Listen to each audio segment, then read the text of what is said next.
Salut les amis, c'est Samy de Blogotop. En fait, je suis en train d'écrire un nouvel article pour mon blog et qui parle de comment créer un blog. C'est un article pour les débutants.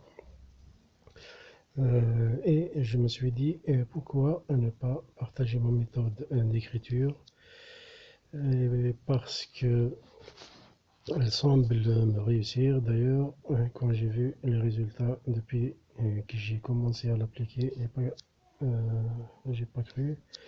Avant, j'avais au maximum une cinquantaine de vues.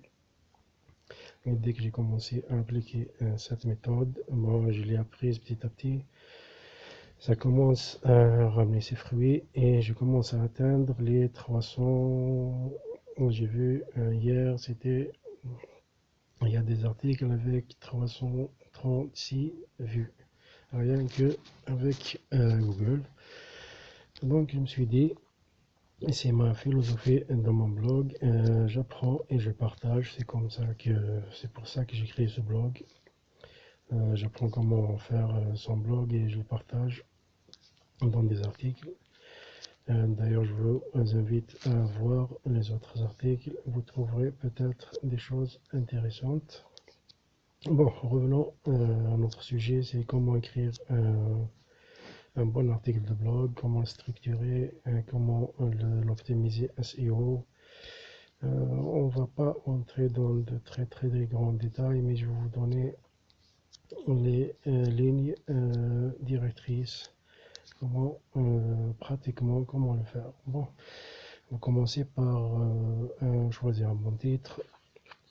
N'essayez pas de créer des titres juste comme ça. Il faut chercher ce qui se cherche exactement sur Google. Allez sur YouTube, tapez le thème de votre blog et vous allez voir les vidéos par exemple, de quoi elle parle. Allez sur Google, faites une recherche et ne sortez pas des sujets qui ont, euh, qui ont beaucoup de vues sur YouTube et sur Google. Pour choisir le titre, c'est simple, vous allez prendre les titres qui sortent en premier, vous allez les modifier un tout petit peu. Vous faites une petite touche personnelle, un mot ou deux à la fin. C'est tout ce que vous avez à changer. Ne créez pas des titres un peu exotiques, ça ne va pas marcher. Il faut essayer d'écrire un titre qui parle du contenu de votre blog et qui soit un peu proche de ce qui existe sur Google. On parle de Google parce que c'est le principal moteur de recherche. Donc pour le titre, ne vous éloignez pas trop des titres qui ont l'audience. Passons à l'introduction. Moi, je fais une petite introduction en gras, juste au début. Il faut qu'elle soit attractive. Il faut qu'elle soit un peu, il faut que vous titillez la curiosité de votre lecteur. Ne donnez pas vraiment des détails dans l'introduction, juste faites écrire juste pourquoi vous faites cet article, qu'est-ce qu'il va gagner votre lecteur en lisant cet article. Il faut exciter sa curiosité et c'est tout, il faut pas que ça soit un peu long. Moi, l'introduction est un peu longue, mais parce que mon article il a plus de 2000 mots. Si vous faites des articles de 2000 mots, ne faites pas de grande introduction. Vous allez passer ma méthode, comment je fais, c'est que vous allez faire tous vos sous-titres et vos titres secondaires. Vous allez les écrire en utilisant bien sûr le balisage de votre éditeur. Si vous faites un sous-titre, vous cliquez sur le sous-titre et vous l'écrivez. C'est un titre secondaire. Il faut cliquer sur titre secondaire et pouvez-vous l'écrire. Si vous êtes sur WordPress, vous allez cliquer sur H1, H2 ou H3 jusqu'à H6 je pense. Mais il faut le faire pour les titres et les sous-titres. Quand vous allez finir d'écrire tous vos titres et vos sous-titres et la conclusion, vous allez passer à détailler vos sous-titres.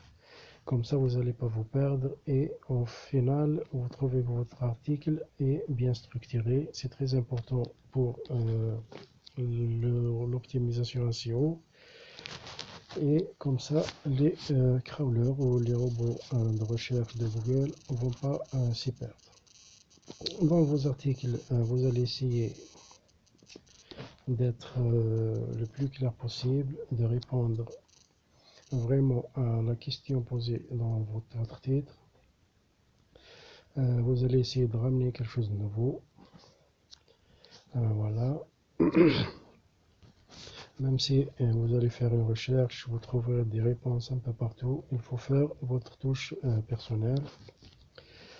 Voilà. Nous allons passer ça ce qui concerne le contenu. Il faut qu'il y ait du nouveau. Il faut que vous aidez vraiment votre lecteur sur le sujet de votre article. Il faut qu'il trouve du nouveau. Si vous ne pouvez pas conseiller des niveaux intermédiaires ou experts, commencez par les niveaux débutants. Voilà, comme ça, vous aurez toujours du nouveau à apporter et vos articles seront toujours bénéfiques pour le lecteur. Il va le constater, il va revenir vers votre blog à chaque fois qu'il a un problème. Passons à la structure. Donc, il y a les titres et les sous-titres. Concernant les images, moi, généralement, je fais une seule image juste après l'introduction. Il faut écrire le titre de l'image dans l'alternative. Vous appuyez sur un texte alternatif ou je sais pas quoi. Et vous allez écrire le nom, donner un nom à votre image, comme ça elle va être indexée aussi. Si vous rajoutez, je vous conseille pas plus de 5 images dans vos articles. Une seule vidéo à la fin suffit. Voilà, ça en ce qui concerne les images et les vidéos. Les graphiques aussi, ne faites pas trop. Revenons, je viens de constater une autre chose.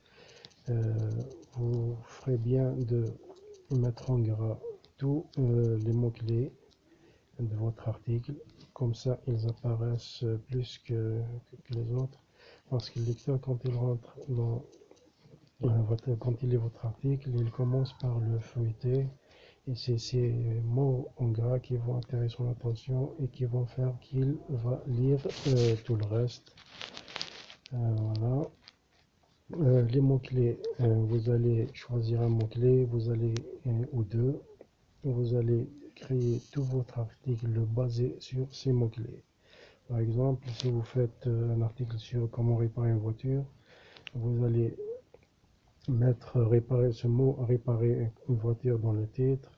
Vous allez le répéter 4 ou 5 fois le long de votre article. C'est pas nécessaire que ce soit, j'ai également les